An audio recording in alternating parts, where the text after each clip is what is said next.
j'aime beaucoup l'outfit, il est très cool. Merci. Et je m'appelle Xavier et toi? Ok, Louis. Louis, Enchanté. enchanté.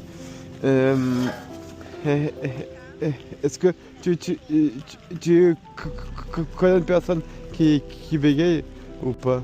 Non. Non, je connais pas de personne qui... Est-ce que tu connais un peu comment ça marche le bégaiement? Je sais pas, je pense pas. Euh, Tu peux m'expliquer? si tu veux un petit exemple, c'est quand on bégaye, on a les cordes vocales qui restent comme ça fixes. Ok. Au moment du bégaiement, qui peut être ou un blocage ou une répétition d'une syllabe ou d'un son. Et tout ça, quand c'est très fort, ça peut apporter une grande souffrance mentale, disons, comme une pression sociale au fil des années. Du coup, on a beaucoup de mal à être sociable et parler avec les gens et s'ouvrir et être soi-même.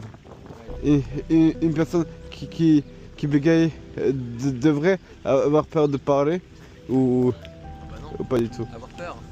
Non, je pense pas. Il faut être soi-même. Et je pense qu'il faut parler aux gens. Ça peut aider. Bah là, ce que vous faites, c'est déjà super pour parler aux gens, aller voir des inconnus et tout ça.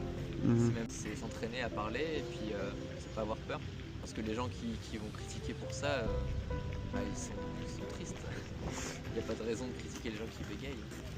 Oui, c'est un truc que j'ai appris au fil du temps, que c'est les gens qui te jugent de façon négative, ils te re- re- reflètent ce que eux ils sentent dans leur vie.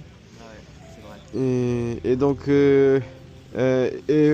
en pensant comme ça peut aider à pas, disons, à pas trop penser à ce que les gens pensent Ouais. de nous. Et pour vous, une personne qui bégaye et qui bégaye pas n'a pas, il n'y a pas une différence de valeur Bah non. personnelle. Bah non, de toute façon ça change rien à ce qu'on pense au fond de nous. C'est juste une différence d'expression. C'est vraiment pas. C'est un détail ça, je pense. Donc Ok. non, il n'y a aucune différence de valeur.